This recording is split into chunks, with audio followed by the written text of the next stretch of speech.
कापत देह बड़ी लागत जाड़ा भूखल तिवैया बड़ी जल बीचे खाड़ा कापत देह बड़ी लागत जाड़ा भूखल तिवैया बड़ी जल बीचे खाड़ा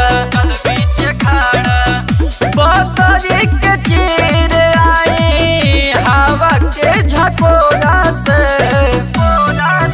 जब ललकी ललैया लौकी थोड़ा से बुझियो देवे आवतारे सात घोड़ा से जब ललकी ललैया लौकी थोड़ा से बुझियो देवे आवतारे सात घोड़ा से देवे आवतारे सात घोड़ा से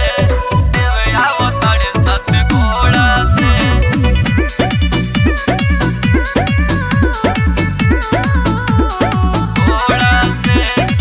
सेव शरीफा अवरी केरा नारियल से देखो न भरल बदौर हो दुखिया भी सुखिया हो जाला यही जा पर जब छत के चहूर हो सेव शरीफा अवरी केरा नारियल से देखी न भरल बदौर हो दुखिया भी सुखिया हो जाला यही जा जब पर छत के चहूर हो घटिया पयाइल जे खुशिया ले गई झोरा से जब ललकी ललैया लौकी थोड़ा से बुझिया आदि देव आवतारे घोड़ा से जब ललकी ललैया लौकी थोड़ा से बुझिया आदि देव आवतारे घोड़ा से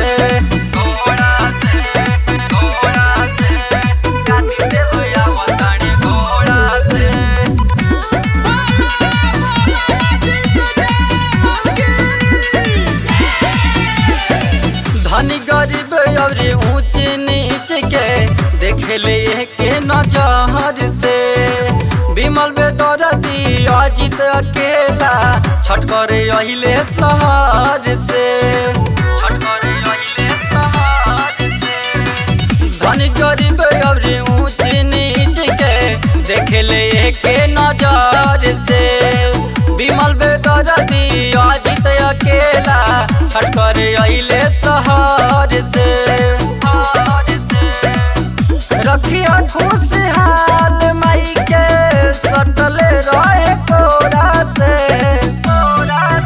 जब ललकी ललैया लौकी थोड़ा से बुझियो देवे आवतारे सात घोड़ा से जब ललकी ललैया लौकी थोड़ा से बुझियो देवे आवतारे सात घोड़ा से।